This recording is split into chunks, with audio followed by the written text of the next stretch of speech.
बात कर लेते हैं उत्तर प्रदेश की राजधानी लखनऊ की, जहां भैंसों की नीलामी को लेकर जबरदस्त हंगामा मचा हुआ है। एक तरफ समाजवादी पार्टी खड़ी हो गई है तो दूसरी तरफ सरकार है। आपको याद होगा पिछले कुछ वक्त में क्या हुआ था, अवैध डेयरियां चल रही थी। अवैध डेयरियों को जब वहां साफ सफाई करने के लिए नगर निगम की टीम के साथ साथ में पुलिसकर्मी पहुंचते हैं तो पुलिसकर्मियों के साथ मारपीट की जाती है। मामला बढ़ता है, 12 लोगों को गिरफ्तार किया जाता है। अवैध डेयरियां चल रही थी, बहुत सारी भैंसें थी वहां पर, 30-40 भैंसें। वो सारी भैंसों को बरामद कर लिया जाता है, जब्त कर लिया जाता है। उसके बाद क्या होता है, उनकी हो जाती है नीलामी हो जाती है। तो इसको लेकर समाजवादी पार्टी के नेता अब आग बबूला हो गए। और समाजवादी पार्टी के नेता देखिए, एसपी कार्यकर्ता कैसे प्रदर्शन कर रहे हैं, तस्वीरें आपके सामने यहाँ पर देखिए। समाजवादी पार्टी के कार्यकर्ता कह रहे हैं कि ये गलत बात है, ऐसा नहीं होना चाहिए। बीते हफ्ते जब्ती हुई 3 भैंसों की। क्यों? क्योंकि ये जो भैंस जो लोग पाल रहे थे, अवैध डेयरी चला रहे थे और वहां पर परमिशन नहीं थी। जब पुलिस वाले वहां पर जाते तो उनके साथ मारपीट की जाती है। और अभी हालात देखिए, जमकर हंगामा इस वक्त हो रहा है। एक रिपोर्ट आपको दिखाते हैं कि अभी तक इस पूरे मामले में अपडेट क्या है और क्या हुआ है।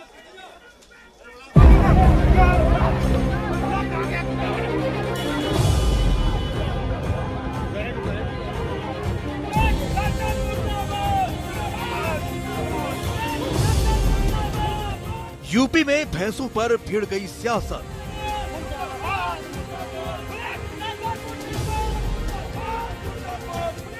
लखनऊ के नगर निगम दफ्तर में ये विरोध प्रदर्शन भैंसों के लिए हो रहा था।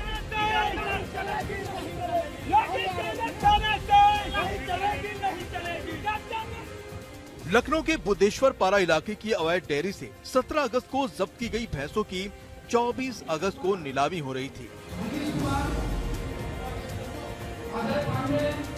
ठाकुरगंज कांजी हाउस में नीलामी चल रही थी और बाहर प्रदर्शन। समाजवादी पार्टी के कार्यकर्ता निगम दफ्तर में उन 300-350 भैंसों की नीलामी रुकवाने आए थे, जिन्हें औने पौने दाम पर नीलाम किया जा रहा था। देखिए, हम लोग नगर निगम में जो भैंस की नीलामी चल रही है उनको छुड़ाने के लिए आए थे। इधर समाजवादी पार्टी के समर्थक प्रदर्शन कर रहे थे, उधर मोहम्मद शाकिर नाम के शख्स ने 12,01,000 की बोली लगाकर 40 भैंसों की नीलामी जीत ली थी। नहीं हो रहा, बताइए, 1 लाख की भैंस 21,000 में नीलाम कर रहे हो। समाजवादी पार्टी के प्रदर्शन में भैंसों की नीलामी तो नहीं रुकी, ऊपर से बिना इजाजत प्रदर्शन करने, सड़क पर आवाजाही बाधित करने और सरकारी काम में बाधा डालने के आरोप में हजरतगंज थाने के लालबाग ओपी के प्रभारी ने समाजवादी पार्टी कार्यकर्ताओं अनीस राज समेत 10 नामजद के अलावा 50 अज्ञात के खिलाफ बीएनएस की धारा 3(5), 285, 190 और 223 के तहत मुकदमा दर्ज कर लिया गया। दरअसल मामला 1 हफ्ता पुराना है, जब बुद्धेश्वर पारा इलाके में अवैध डेयरियों पर नगर निगम कार्रवाई करने गया तो वहां भीड़ ने पुलिस पर हमला कर दिया। तब निगम ने किसी तरह भीड़ को काबू करके अवैध डेयरी में मौजूद भैंसें जब्त कर ली थी। पुलिस पर हमला करने वाले 12 आरोपी जेल गए तो पीड़ित परिवार के लोग अखिलेश यादव से मिलने पहुंचे और जब्त भैंसें वापस दिलाने की मांग की। आखिर अपराधियों का कनेक्शन अखिलेश यादव तक कैसे पहुंचता है, और अगर वह धर्म के आधार पर मुसलमान हो और अपराधी हो तो वो अखिलेश यादव को इतने प्रिय क्यों होते हैं। हालांकि अखिलेश यादव ने अवैध डेयरी संचालकों और पुलिस पर हमले के आरोपी परिवारों को पीड़ित मानकर उनसे मुलाकात की और उनकी मदद में भैंसों की नीलामी का विरोध करने सड़क पर पहुंची थी। जिस तरीके से पशुपालकों की जबरिया उनकी भैंसे, उनके पशुओं को जिस तरीके से उठा करके उनके पशुओं को नीलाम किया जा रहा है, ये निंदनीय है।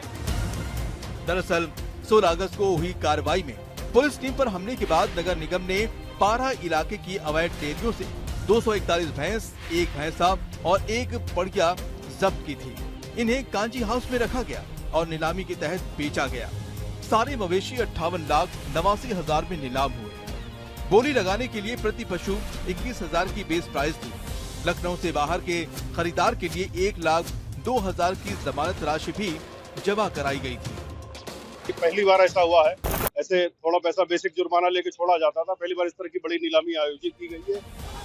समाजवादी पार्टी का आरोप है कि पशुपालक मेहनत करके अपनी जीविका चला रहे हैं और नगर निगम की बढ़ती सीमा के कारण उनकी डेयरियां निगम के दायरे में आ रही हैं, जिसका ध्यान सरकार को रखना चाहिए। आशीष श्रीवास्तव, लखनऊ, आज तक। और ये लाखों समाज